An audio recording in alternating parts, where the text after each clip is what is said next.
Ndabaramukije abakunzi ba Kodi Empire mwebwe mwese mudukurikirana muri ahagiye atandukanye. Nongeye kubaramutsa ndabaha n'ikaze muri kino kiganiro cacu cy'uno munsi. Nkuko mubibona ntabwo turi muri studio canke ahandi hantu kanaka, so icyo mubona nuko twatembereye tugatembera mu mashamba kugira ngo dushobore kuganira. Mushobora kwibaza ati mbe Kodi uno munsi wadusubiranye muri Kongo imeze gute? Ariko nagarababwire ko tari muri Kongo, aha turi ni mu gihugu cy'u Burundi. Hari byinshi bwato gatuyagire muri kino kiganiro ije ku mirongo y'urugamba. Hari amakuru ariko aravuga ko inyeshamba z'u Rwanda zoba ziko zirava mu bice bigiye bitandukanye ngaha ku butaka bwa Kongo zagiye zirafata. Ibi byose twaje tubiyagira muri kino kiganiro twibereye muri ino shamba mubona. Ni shamba ryiza by the way, ku bantu batahazi ndahabarangiriye nature. Inaca iri ahantu inyuma ya Lycée Don Bosco. Sinzi yuko wafotorera hariya aho bitwa ruguru ya Hotel Garden ni Garden ya Garden.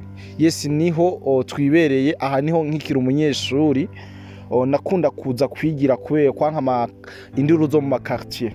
Aha niho nakunda kuza kwigira, abenshi ndazi baba nk'ingozi baba bahazi naho bita mu Kinyana. Yes, nkuko natango ndabivuga, tugomba kuganira byinshi ku mirongo y'urugamba. Hari amakuru ariko aravugwa neza yuko inyeshamba z'u Rwanda zoba ziriko zirava mu bice zagiye zirafata aha ku butaka bwa Kongo. Turaje tubabwire kuko aya makuru yamaze kuba adushikira, turaje turabire hamwe eske nibyo canke sivyo.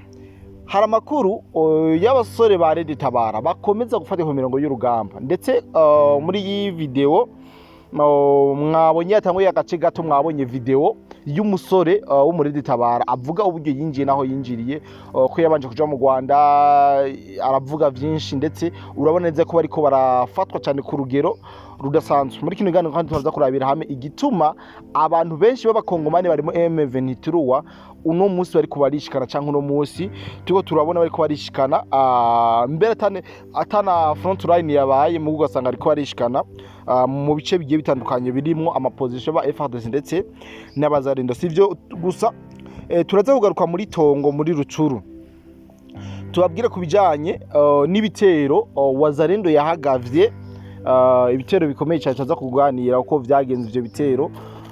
Aho hari izuba ndibaza nje none sawa ukungene ivyo bitero vyagenze n'amakayisite canke ubutakaza kwabaye muri bino bitero byose. Ndaje ndababwira ukungene ibintu bimeze muri rusange. Tuza kubabwira ibijanye na Goma nkuko atangonda babwira ukungene bimeze, ndetse bivuga ko muri Goma habonekanye amafuso menshi cyane. Tuza kubabwira igitigiri ariko arakora basikare b'u Rwanda mu gisagara cya Goma. Turaje tubabwira ariko hari n'ayandi makuru y'abari muri Goma atari karebeza no makuru ati eske inyeshamba z'u Rwanda ntabwo ziko zirahava. Ivyo tuko turabona ko baragira ni mikino kugira ngo igitutu cya Leta Zunze Ubumwe za Amerika nikibafate.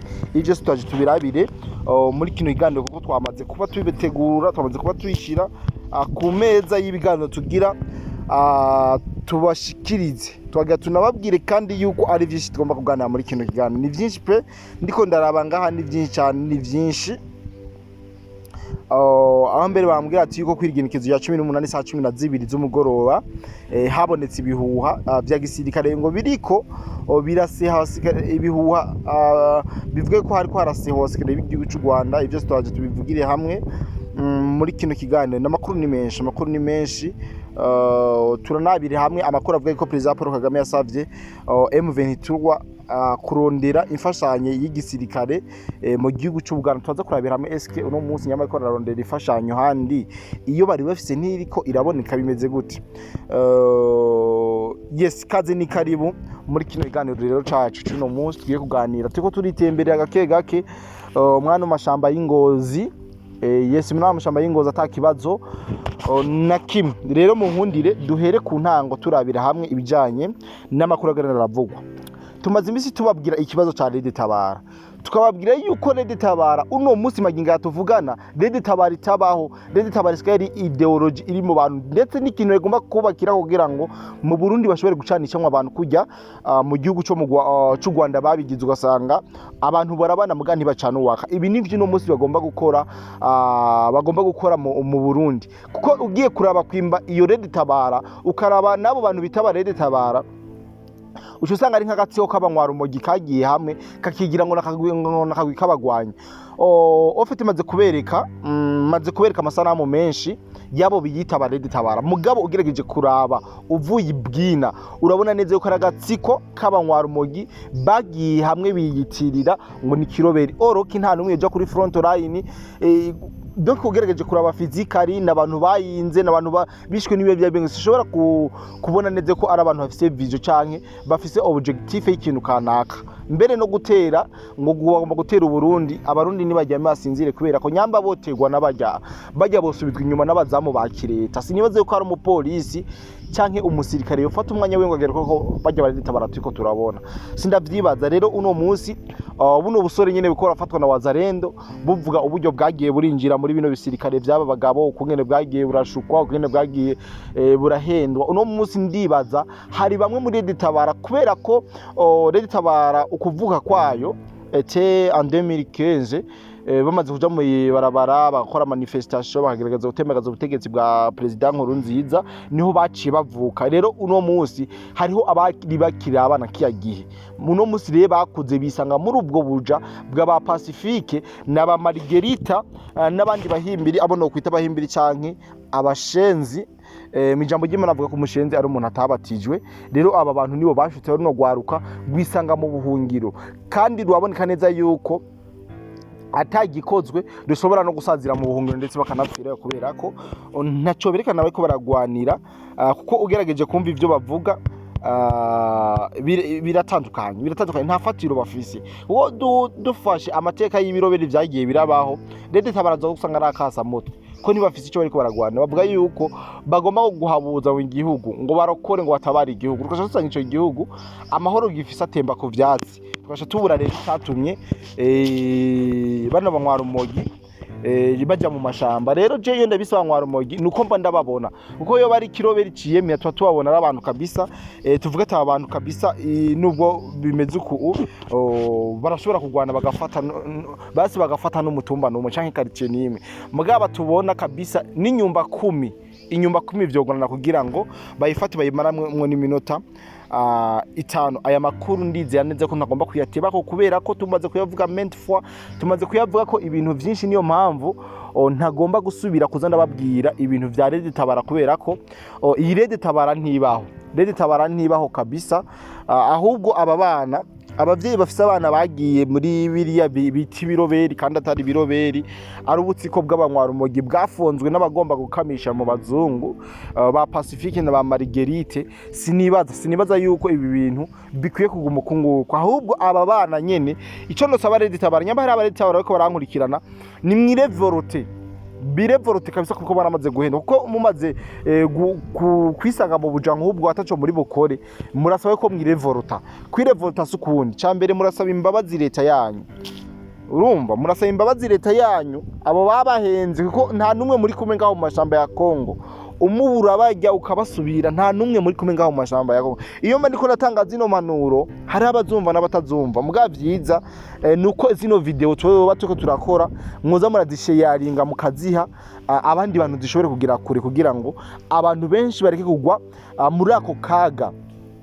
Kuko uno munsi Red Tabara sevre baje bava mu Rwanda, kandi bavuye mu Rwanda bafise ivyo bijejwe, bavuye mu Rwanda bijeje ko bagiye gufata igihugu, bagiye kuba bategitsi, bagiye kuba abantu bakomeye cyane. Kumbe bibagira neza yuko igihugu sumukate nko bamye babivuga, igihugu si gitumbura urira ugaca baguha wapi kabisa. Igihugu si gitumbura, si nivoka, utegerezwa kukigwanira kandi ufise objectif ituma uri kuragwana, ufise n'ikintu kiboneka. Aha ni sawa ndibaza nari impunze akazuba ni kenshi muga kubera ko mu bundi dufise amashamba meza kandi ateye igomwe, ndashobora kwibeta ahantu nk'aha ibintu bikagenda neza. Rero ndibaza ivyo byari tabasingomba kubitebako kubera ko ni byinshi tumaze kubivuga ko mugabo satani yaraze kubatizwa kabisa, kuko nta wamenye neza yuko ibiganiro turakora cyangwa amajambo tuzatubabwira yuko ari yuko turatuma turabona Red Tabara nabo baje mu maboko ya Wazalendo, nta wamenya. Rero sigomba kubitebako, ariko umuntu ataje muri Red Tabara ariko yumva iyi ideology yaba ba Pacifique na ba Margarite, izina ry'Imana bino bintu mwovyamiriye akore kubera ko nta keza bakundira abana b'igihugu kuko nta bana babo muri bajya muri Editabara hari umwana wa Pacifique arimo, hari umwana wa Marguerite arimo, hari umwana wa Alexis Nduhije arimo, hari umwana wa Nakarimo. Muzosanga mwebwo ari bwa bwana bwikurira mu buzima bugoye mbere bunakomeye, ubosanga nimwe muri ko murashwa ngoja muri bija muri bugacu usanga cagihe mworose umunezero w'ivyo mwakoreye mwabiriye akuye usanga mugiye kuribwa no mu bumwishamba. Ivyo bintu birababaje cyane kabisa. Murumva neza yuko binateye ikigongo by the way kubera ko ubuhungiro nta muntu atabuzi, ubuhungiro nta muntu atabuzi nta muntu atabuzi kabisa. Rero kubijanye n'uno musore wa Editabara yitwa ndayizeye Clovis, ngira mvuge mu majambo aciriritse cyangwa mu majambo make y'ivyo wenyene yagiye arigana. Yitwa Ndayizeye Clovis, avuka mu Bwiza Prito mu gisagara ca Bujumbura quartier Bwiza. Yafashwe na Wazalendo muri Kongo, yiyemerera ko ari muri Editabara ishaka gukura umugambi uri ku butegetsi CNDD-FDD. Avuga ko yahunze aja mu Rwanda mu mwaka wa 2016, acava mu ikambi y'impunzi y'Imahama ajanwa muri Kongo kwiga ivya gisirikare. Ndavuga ubu Ndayizeye Clovis, ku bantu bamuzi bo mu Bwiza ndazi neza ko muca mu mumenya naka video natanguje muri ndoza mwa mwamubonyeho gato. Ariko uravye uyu muntu ukwasa aswa n'umuntu anywa itabi gishe ryagize nabi, ugahiga eske uyu n'umugwanyi cyangwa ni mayibobo niki, sivyo? Iki nikigano nabateguriye kubijanye na analyse nakoze kuri no muntu. Ego reka tuvuge ko basi batsinze CNDD-FDD, ko bishitse aba bantu nibo bakagira kayisite y'ivyo bifuza ko n'indoto zabo gukura umugambwe CNDD-FDD. Nyamba aba bantu bogwana bagatsinda CNDD-FDD, aba bantu nibo borongora igihugu cyo bakiriho kirajana. Nizina ry'Imana muze murashiramwe ubwenge umuntu zo turaraba. Nyamba aba bantu amavideo maze imisi ndiko ndabereka, nyamba bari bo borongora igihugu cyahe bacunga umutekano w'igihugu, kopfuma tugicungisha abasitsi ntaba barishwe n'ibiyovya bwenge. Ushobora gusanga ari ba bantu bashobora gucana ibujisa sita z'umurango kubera iyovya bwenge gusa bafashe. Rero sinibaza nk'abantu babizerereye mu rukiza, abantu baba sponsoriza buri kwezi ngo hariho ngo batabazi ngo ariko baraza ngo bagiye kuzana ngo impinduka ngo bagiye ngo kubahanga ubutegetsi. Nyamba Pacifique hano wicaye, Marguerite hano wicaye, Alexis Nduhije hano wicaye, n'abandi mwese mwagomutse mu mukiri igihugu cyanyu yarisi y'abantu 34 harimo n'abandi ntarinze kuvuga. Nyamba mwizeye ko abari bo bazobaha igihugu.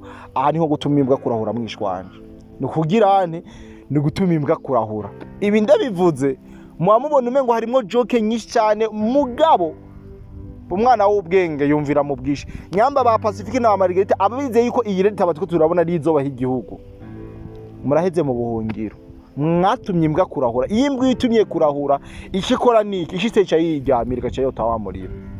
Ndabeshe cameraman, imbwa uyitumye kurahura iragenda igashaka kuri wa muriro, oriye kurahura kugira ikuzane wa muriro, ikizingarara ngaho ikawota kubyo na wa muriro uzima, ukarindira yuko imbwa ikuzanira umuriro ukabura. Ndatabandanya n'uyu Ndayizeye Clovis. Aba bantu bararushe urumogi rw'amazi. Mbega nyene iyo Editabara ifashwa no Rwanda ko hose binjiriye mu Rwanda, ese n'igiki cishishije inyuma? Iyi Editabara yinjiriye mu Rwanda inaforomwa no Rwanda. Ikijije inyuma jewe cyo mbona directement nuko ari wa mugambi wo kugira ngo berimine leta ya CNDD-FDD mu Rwanda bazaneho uburongozi bipfuza. Ariko ndibaza neza yuko bitazobakundira cyangwa ngo bibahire. Nta mahigwe bafise pe, amahigwe ni make cyane kuko abarundi ntabwo bagikunda akajagari, kuko ibibazo baciyemo ni byinshi. Ku kiganiro President Paul Kagame yakoze ryari ku munsi wa hirya yejo bundi, umukuru w'igihugu cy'u Rwanda yaremeye ko hako inkorabara za M23 zahavuye muri Kongo zova muri Kongo yotuma yemera gupfa. Iyo M23 Editabara ni inkorabara, nta numwe atabizi ngaha mu karere.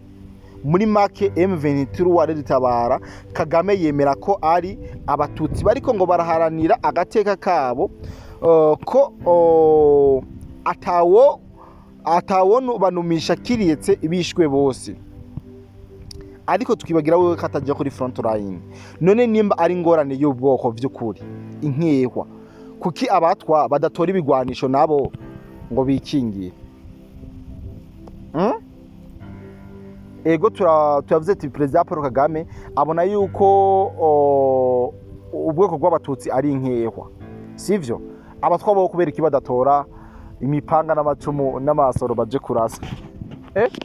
Ari ibintu binatwengeje. Mugabo ibico tubitsanga muri babandi bavukana umunoho w'ubutegetsi, abanyene ba Pacifique, sivyo? Kagame we avuga ko M23 ikingiye u Rwanda, ko leta ya Kongo yegereye u Rwanda, ko leta ya Kongo yegereye u Rwanda, nka leta y'u Rwanda yotegwa byoroshe na FDLR mu gihe M23 itohaba. Ibi bintu vuga yuko bizoherera ahantu habi cyane, ko abantu bakomeza guhendwa gushikaho n'abana abo mu gisagara ca Bujumbura bari bazi ko batajwa mu vya politike, bakisanga mu mashamba ya Kongo. Abana umwana wa Bujumbura yavukiye mu Bwiza Kameme, mu Bwiza hari hazi yuko hari abanyabukorikori za Buyenzi, abana birondera bakora imiduga, mugaga bagacaza muhenda ngo muri ibi inguzoba ngo umutegetsi ngo uzozora cunga ngo president ngo uzoja ngo muri nani abanyamba Pacifique azoza ku butegetsi. Ego tufate ararose bwa butegetsi mu ndoto, Pacifique ararose bwa butegetsi yifuza aburose mu ndoto, haciye haza kumucunga abanyene. Urabona wo bucunzwe n'iki kabisa, bogutora umwanya wose bagushaki kuko nta gisirikare mufise. Ndibaza biko biraboneka muriko muranayibona. Yes, twibananirize ku makuru ariko aravuga yuko inyeshamba z'u Rwanda zoba ziriko ziragirane, zoba ziriko zirava. Mumbabarire cyane ko mba nabiteguriye muri telefone ariko agatelefone kakagorana. Yes, hari amakuru ariko aravugwa yuko inyeshamba z'u Rwanda zoba ziriko ziragirane, zoba ziriko zirava muri Kongo mu bisagara bigiye bitandukanye, mu bice bigiye bitandukanye bagiye barafata berekeza mu gihugu cy'u Rwanda. Ndetse hari n'uwemeza yuko yabonye amakamyo agera kuri 18 y'abasikare b'u Rwanda, ari y'abasikare b'u Rwanda bava mu bice bafashe baja hehe, babajana mu gihugu cy'u Rwanda. Aya makuru ikaracicikana ndetse imbuga zose zamaze kwambara no makuru. Ariko turarabira hamwe, eske iyi nkuru twoyiha amahigwa ngana gute? Umuntu yanditse avuga ati ubu bariko barasubira mu Rwanda, niko abandi mu bice nka Katoyi guhera mu gitondo bariko bishikana kuri Wazalendo. Aba n'abasirikare cyangwa n'abari muri M23 w'abakongomani. Abasirikare benshi ba RDF M23 bariko basubira mu gihugu cy'u Rwanda. Ubu yavuze ati sinzi iyo ico bagiye gutorayo, bariko baca aho bitwa kuri Borone ya 13 binjira mu Rwanda. Nubabwira neza yuko ibi biriko biraba mu gihe Washington yateguye ibitero simusiga canke ibihano simusiga ku gihugu cy'u Rwanda cyase gukura abasirikare muri Kongo. Sinibaza neza yuko arico coba gitumye abona abasirikare b'u Rwanda bariko baravayo. Ariko reka turabire hamwe, eske u Rwanda kuva muri Kongo biroroshe? Uno musi ivyo bari vyo koko u Rwanda rukaba ruko ruva muri Kongo bimeze gute? Bifise amahigwe angana gute? Nyamba u Rwanda ruko ruva muri Kongo koko? Ariko tunibukanye neza yuko zino nkotanyizo zifise akenge zisangije, zifise amayeri zisangije yo gukora bene utwo tuntu, sivyo? Twarabonye muri Uvira cagihe bakagenda bakazana abamenyesha makuru bagafotora bakazana iki bakerekana ngo turahavuye, ariko tukaza kubona yuko ari systeme yakenge kadasanzwe katazwi na bose kariko karakoreshwa. Ibi mwarabibonye, sivyo? Rero turagomba uno munsi turabire hamwe, jewe ndavyemeza ndanavyema, eka ndabizi ninze ko ata nduru ivugira ku gasozi ubusa. Mugabo iyi systeme iri kirakora ngaha, iyi systeme irashobora riyo kugira ngo Leta Zunze Ubumwe za Amerika nifatira ibihano zino nkotanyi, zigaca zizana amanyanga yo kwerekana neza ko bariko barava mu bice oroke sefo bariko baja mu bindi bava mu bice baja mu bindi naho bogira fentage bagasohoka mu gihugu ca Kongo ku murango baca baza gusubira kwinjira mu masaha y'ijoro ibi turabizi kuko nta ata Kongo nta buzima buhari rero abantu bariko baravuga yuko baba bariko barasubira inyuma ewana sinibaza neza yuko ibi bintu biba biriko biroroha hari umuntu yanyandikiye ambaza aho ujya Clovis Ndayize yafatiwe reka ntababwira nini bagiye kuhababwira yafatiwe muri Ho Plateau aho bitwa muri Kipupu aho mbere yavuze byinshi aho atashasigiye u Rwanda byose yarayivuze ariko nta gishasha twe twabyumvisemo kuko iyo Red Tabara twese turayizi ivuka nta gishasha kabisa hajya jewe nka Kodi mba numvisemo yes rero ndanasaba abantu utakora subscribe kugira ngo mubikore tubandanye tubana neza tubandanye tubana mu biganiro vyiza bene ibi aho mbere nahisemo kuzanda batembereza ahantu hagiye atandukanye biganiro tubikorera away kugira ngo tuziturana n'abatembezi twakure muri studio twama twicaye umengo ntitubuja yes naho bivuga yuko bo baba ariko barava muri Kongo ndavuga izinyeshamba z'u Rwanda ariko ntivyemezwa ayandi makuru ava mu gisagara ca Goma avuga ko abasikare b'u Rwanda n'aba Uganda bariko berekeza ku kigo c'indege mpuzamakungu c'Igoma amwe mu makuru amwe yemeza ko bashobora kwimurirwa iminembwe biciye ku kigo c'indege mpuzamakungu ca Goma murumva abandi basesanguza ivyo ko barazana bagomba kwimurirwa hehe iminembwe baze kwigira twigwaneho kubera twigwane hari y'abanyamurenga ariko twigwaneho naho tumenye neza yuko iri mu bihano Zazome za Amerika iruka kuyifatira ibihano mafatiye ibihano twigwaneho irimwe sinzi yuko mubizi twigwaneho nayo yarafatiwe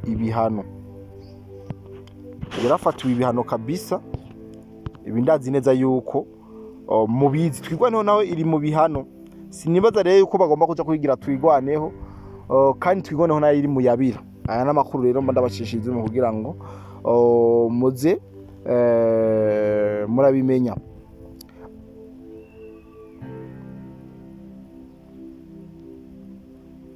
yes kino babwira neza nuko mbere ko ndababwira muri Masisi ko ibintu vyifashe tukivuga ibijanye nibi vy'abanyarwanda bava muri Kongo hari umuntu we yanditse avuga ati imodoka ngo 18 ngo zuzuye asikare b'u Rwanda ngo nizo zabonetse zivuye Masisi muri Nord Kivu za Kongo zigana mu Rwanda ivyo bishitse inyuma yaho leta ya Amerika itangarije yuko u Rwanda rwa Paul Kagame ruzohura n'ibibazo atubahirije amasezerano y'amahoro yasinyiye Washington aho muri Kongo u Rwanda ruhatakaje asikare benshi cyane harimo n'intwaza ngabo zigitandukanye ivyo ndabizi aya makuru kabisa ntawo yandusha kubera ko nagiye ndayabaha mwanya ku mwanya ariko rero turizera neza yuko President Paul Kagame atagiye kuva muri Kongo vyoroshe atagiye kuva muri Kongo kubera ko ibi bihano kubera ko yarasinye gupfa gwana yarasinye gupfira ku rugamba kandi ndezi neza yuko